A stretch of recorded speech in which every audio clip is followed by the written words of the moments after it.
Yes, you mentioned in your presentation also the Mosul project. That was nice to see it. March 2015, directly after the destruction of the archaeological site in Mosul and the museum and all this, what it happened. And George Brusaker, who is the co-chair of the event, was on that time a postdoc in our Marie Curie project, and probably he will remember what happened and what the result was out of that. But it was a nice and a good opportunity for all the fellows of the Marie Curie project to learn from over a week what exactly crowdsourcing is and how we bring all these pieces of the different parts of an object together and reassemble it, recover it, reconstruct it in a reverse engineering way. I will check again if there are any other from the auditorium. No, I don't see. The panelists, if they want to say something, Rocco? Now probably with the contribution of Rob, you know a little bit more about the crowdsourcing. Yeah, it's very, very important issue. And I think that it should go on in more, how to say, concrete way to find really sourcing for what is idea of Rob. I'm very, how to say, positive and optimistic because that looks to me quite very good approach. An extension of your EU-CHIC and your Interact project towards crowdsourcing, yeah, and regulations or guidelines and so on.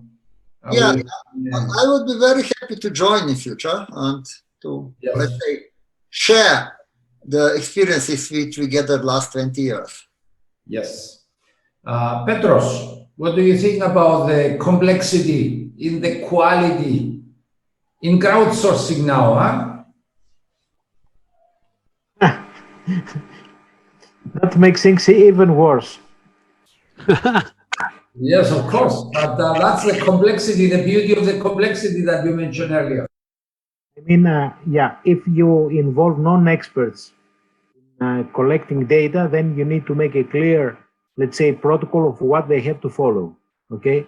So for us, it is for us now to define complexity and also the workflow in simple terms so that people who are not experts in this area can follow them easily. Otherwise, the crowdsourced area, data can be very diverse in quality also, and very difficult to deal with. So it is up, that's an extra burden that we have. Thank you, Rob, for this. Sorry about that, Petros. Yeah, but it is another one challenge and another one reason why we need urgently protocols or guidelines or standards in this area of the holistic documentation in digital cultural heritage to recreate the past, to reverse engineer the reconstruction of the memory of the knowledge and so on. This is an extremely important issue, and especially for all those who are now with the pandemic. We faced that people isolated in their homes, try to escape by virtually visiting the different museums, the different places, and learn something, see something. But here is where I can say that we are still, so far as ICT concerned, in cultural heritage, we are still in the elementary school. We just went out of the kindergarten. and we still have enough to do in front of us. And by saying this, I would like to share as a last slide with all of you, and we conclude because we are coming to the end. May I add just a sentence? Please do that. Okay, our experience in CIDOC, where we have on web our questionnaire, which can be something similar done also in this case, we had experience that very few people were using it. So it's a challenge how to stimulate people to use any similar future questionnaire or whatever. We can technically prepare everything. We can have lectures. But the question is how to, I don't know, €1 for response. I'm joking. But that is the key problem. Thanks.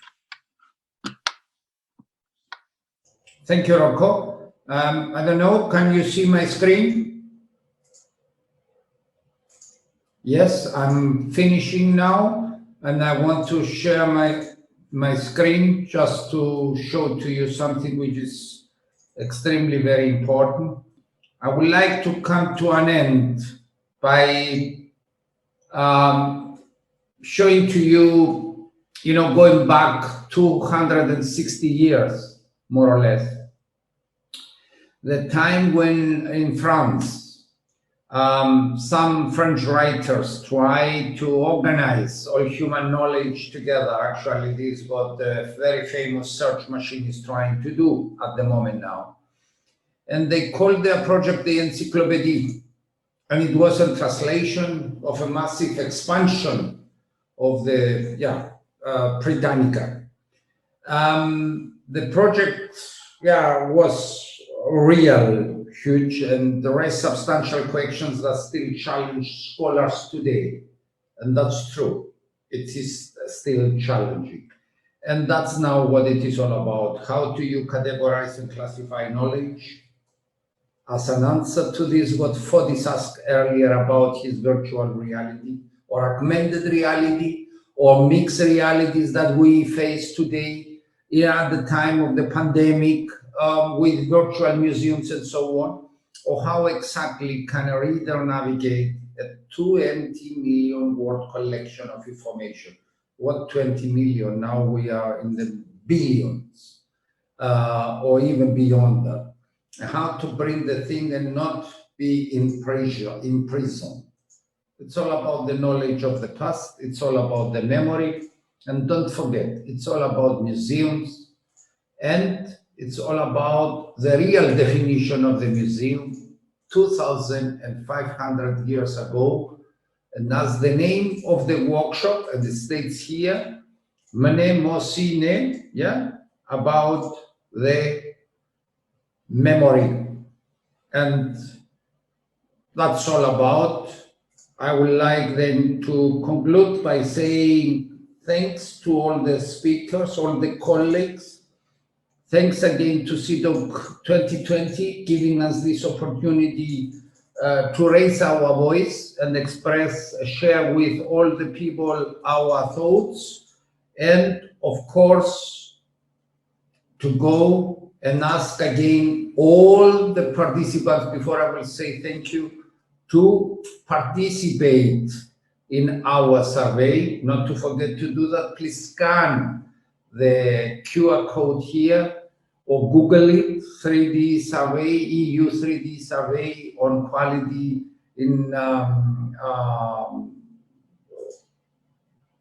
cultural heritage, and you will find it. And of course, all of our participants. Thank you very much. Have a nice evening. Merry Christmas, and best wishes for a healthy and successful New Year. Thank you very much.